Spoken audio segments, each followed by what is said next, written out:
President David Granger on Thursday charged the opposition leader Dr. Bharrat Jagdeo to bring forth the evidence of ethnic discrimination to the government or take the matter to court. The president was at the time responding to questions on Mr. Jagdeo's recent statements in New York. Mr. President, in recent times we would have heard statements which could be classed as racially divisive.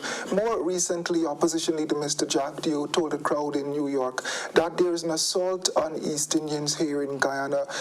Since the statement, there have been calls from a number of political commentators for the government to reach out to the East Indian population and East Indian community more and engage them more, since they believe statements like these has the ability to poison the minds of these people. Can we see your government moving in more? It's not like you're not doing that, but do so more to the East Indian communities? When responsible people in society go around preaching divisiveness, for example, if you claim that, Christians are being persecuted or Hindus are being persecuted, you can then see how crass such a remark would be. The president advised Mr. Jagdeo to put an end to his divisive language if he is to remain credible.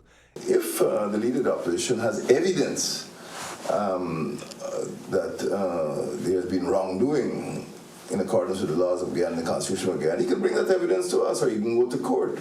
In fact, he himself is in court now because of language that he used. He's been in court twice before. And I think there's a lawsuit which I don't want to comment on concerning language that he used before at Babu John and other places.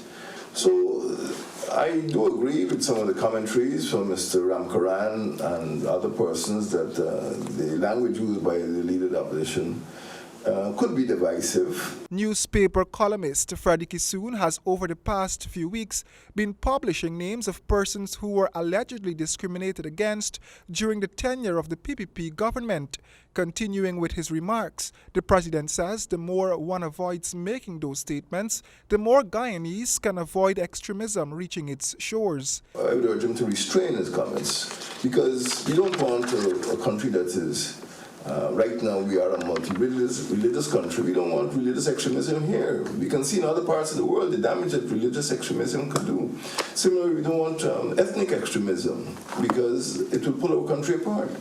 We want a more cohesive society. The president said, too, that his government aimed to reduce inequality. He is also considering the introduction of social cohesion in the school's curriculum to help children diagnose the problem of divisiveness from an early age. Royden James, HGP Nightly News.